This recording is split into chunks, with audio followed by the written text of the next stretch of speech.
Greetings and welcome to Zimbabwean News. I am Makanaka Masenyana. Stories making the headlines. At least 82 bodies of suspected Zimbabwean Cyclone Idai victims buried in Mozambique. In the courts, suspended UZ Vice Chancellor demand ex-President Robert Mugabe arrests. In business, public sector reluctant to adopt new accounting templates. And in sports, ex-Dynamo's forward Roderick Mutuma strike breaks 11-year TP Mozambique jinx. Now the news in greater detail. At least 82 bodies of suspected Zimbabwean Cyclone Idai victims have been buried by villagers in Mozambique. This was revealed by local government minister July Moyo at a post-cabinet media briefing in Harare Tuesday. An estimated 300 locals were washed away and later deposited in the neighboring country by furious floods that hit parts of Manicaland last month, causing the death of some 268 people, according to government, and massive damage to property. You will see that last week when we had 189, we had a number of people who were on our missing list.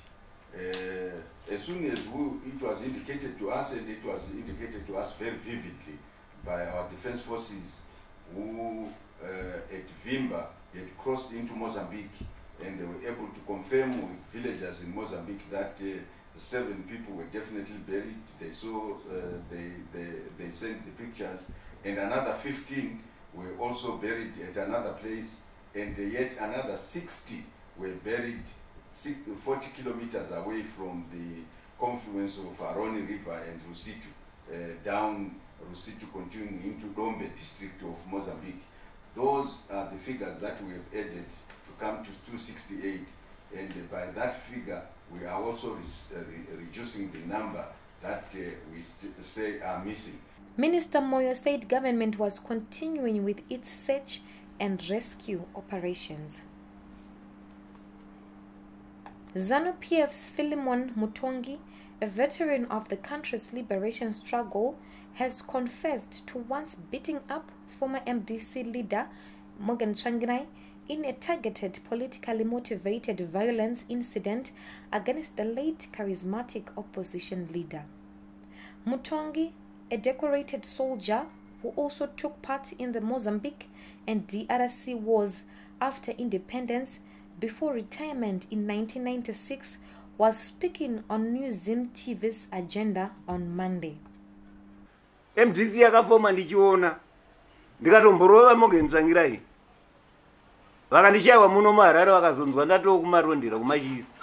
Aiwazve nyaya yekuti yakanga ichifunga kuti zvaataurwa neZANU-PF kuti chiita secretary general weZCTU iyo tofoma party ndichiona aindakamurova zvesho.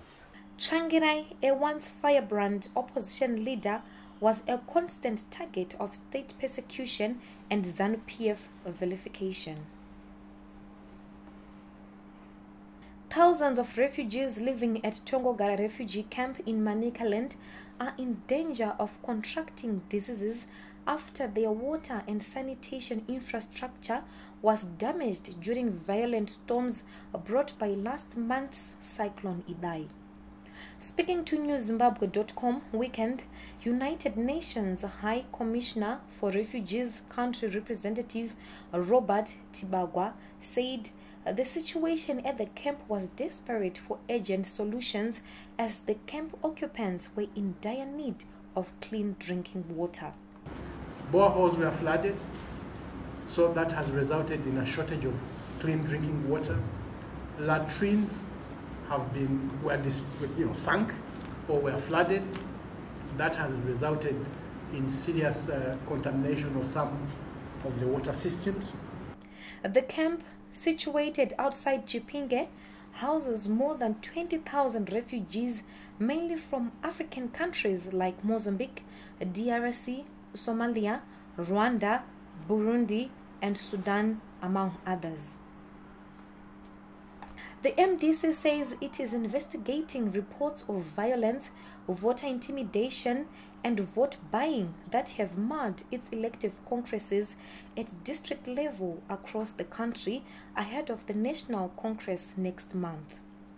This was said by Party Organizing Secretary Amos Chibaya at a pre-Congress press briefing in Harare on Tuesday. We, however, recorded isolated cases of violence, but we are happy that no life has been lost. The relevant organs of the party are getting to the bottom of these cases, and disciplinary measures will be taken in all offences. We, however, want to make emphasis that violence is not part of our culture, and as a part, we are Democrats and we will weed out this culture.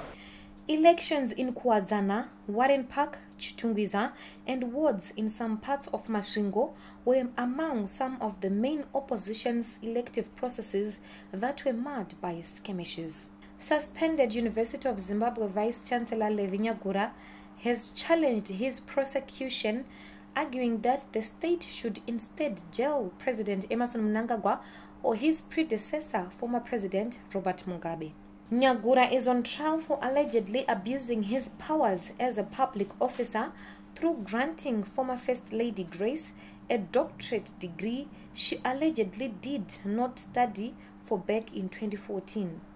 In his petition to court, Nyagura argues either Mugabe or Mnangagwa, as successive chancellors of the country's prime institution of higher learning, should be arrested because they are the only ones empowered to rescind or confer academic degrees.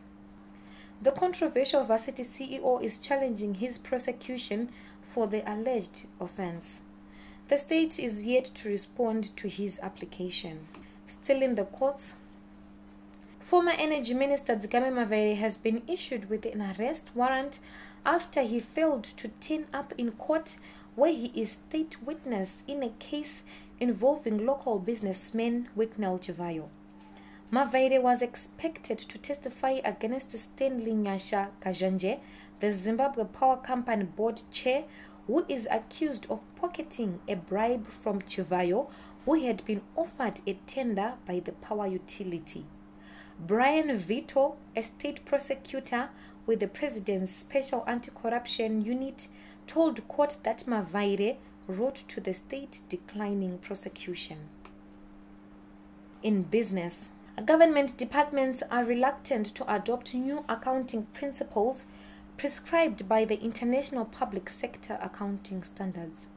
This was revealed by Accountant General Daniel Mchema, who was guest speaker at a Zimbabwe International Public Sector Accounting Standards Group meeting in Harare on Tuesday. Government's chief accountant said that resistance to adopt universal accounting standards was a challenge among state departments. Currently, the country's public sector is using a cash-basis accounting technique which only reflects current expenditures against cash available, and this technique does not encourage full disclosure of liabilities which an entity carries. We shall be taking a short break. We'll be back soon. Fellow friends, family, and my Zimbabwean diaspora, I have experienced death, and I can tell you that death is inevitable, and yet such a big taboo subject as Africans. Please don't put it off. Guarantee your family a decent send-off. Talk to Diaspora Funeral Cash Fund today. They're just a phone call away, and they will put you at ease when you need them. We end with sports.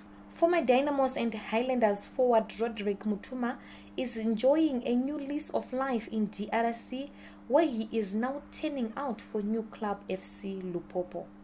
Mutuma, who has a propensity for scoring crucial goals for his paymasters, he has wormed his way into the hearts of Lubumbashi-based team's fans, more so after his solitary weekend strike broke a 11-year winless streak against perennial rivals and African giants TP Mazembe.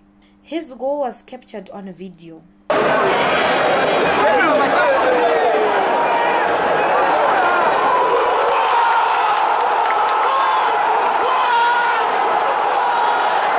Mutuma is on 4 goals from 5 games played. To end this news bulletin, here's a recap of headlines once more. At least 82 bodies of suspected Zimbabwean Cyclone Idai victims buried in Mozambique. In the courts, suspended UZ Vice-Chancellor demand ex-President Robert Mugabe arrest. Ex-Dynamo's forward Roderick Mutuma strike breaks 11-year TP Mazembe jinx.